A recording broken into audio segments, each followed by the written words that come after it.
আসসালামু আলাইকুম। এটিএন বাংলা সংবাদে সবাইকে স্বাগত জানাচ্ছি অনামিকা হাসান পুনম। নবনির্বাচিত রাষ্ট্রপতি মির্জা ফখরুল ইসলাম আলমগীরের সাথে সৌজন্য সাক্ষাৎ করেছেন তিন বাহিনীর প্রধান।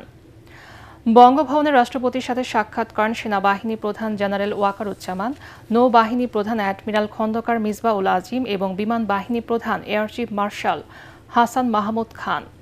সাক্ষাৎকালে বাহিনী প্রধানরা রাষ্ট্রপতির দায়িত্বভার গ্রহণ করায় মির্জা ফখরুল ইসলাম আলমগীরকে অভিনন্দন ও শুভকামনা জানান।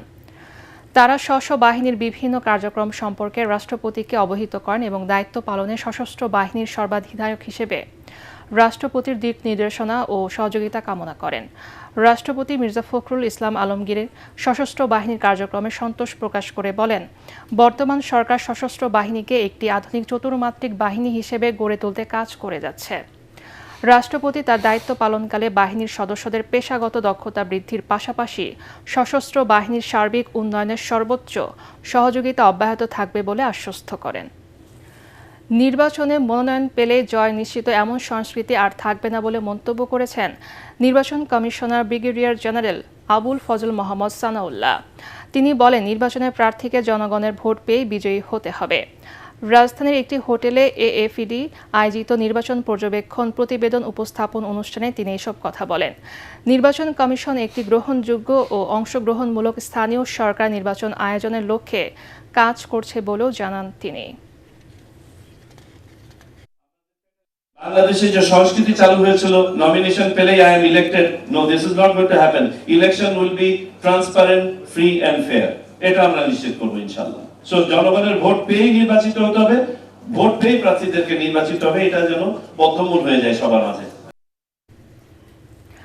দলের ভাবমূর্তি ক্ষুণ্ণ হয় এমন কাজ থেকে বিএনপি নেতাকর্মীদের বিরত থাকার আহ্বান জানিয়েছেন রেল প্রতিমন্ত্রী হাবিবুর রশিদ হাবিব।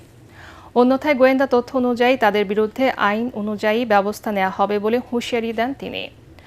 রাজধানীর খিলগাঁওয়ের সিপাহীবাগ বায়তুল হুদা জামে মসজিদ কমপ্লেক্সের নতুন ভবনের ভিত্তি প্রস্তর স্থাপন অনুষ্ঠানে এসব কথা বলেন প্রতিমন্ত্রী। অপকর্মের সাথে জড়িত ব্যক্তিদের দায় সরকার ও দল নেবে না বলেও সতর্ক করেন তিনি। আইন শৃঙ্খলা বাহিনীকে সবসময় বলছি যে যারা মাদকের সাথে জড়িত তাদেরকে আপনি আইনের আওতায় আনেন। যারা দখলদার, চাঁদাবাজ, তাদেরকেও তাদের রাজনৈতিক পরিচয় না দেখে তাদেরকে আইনের আওতায় আনেন।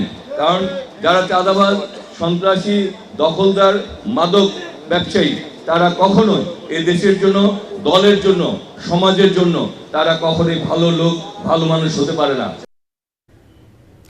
ক্যারাম খেলার মধ্য দিয়ে উদ্বোধন হলো কিউট বিএসপিএ স্পোর্টস কার্নিভাল। রাজধানীর গুলিস্তানে হোম অব বিএসপিএতে স্পোর্টস কার্নিভালের আনুষ্ঠানিক উদ্বোধন করেন পৃষ্ঠপোষক প্রতিষ্ঠান মৌসুমী ইন্ডাস্ট্রিজ লিমিটেডের নির্বাহী পরিচালক আসমা আশরাফি সাকলাইন এবং জাতীয় ক্রীড়া পরিষদের ক্রীড়া পরিচালক জাহেদ পারভেজ চৌধুরী। এ সময় সাধারণ সম্পাদক সুদীপ্ত আহমেদ আনন্দ, ক্রীড়া ও সাংস্কৃতিক সম্পাদক রায়হান উদ্দিন রাসেল, ক্রীড়া উপ কমিটির চেয়ারম্যান কাজী শহীদুল আলম সহ বিএসপি এর সদস্যরা উপস্থিত ছিলেন। ক্যারাম দিয়ে শুরু হওয়া এই স্পোর্টস কার্নিভালে ৮ ইভেন্ট, ১২ ডিসিপ্লিনে অংশ নিচ্ছে বিএসপি এর শতাধিক সদস্য।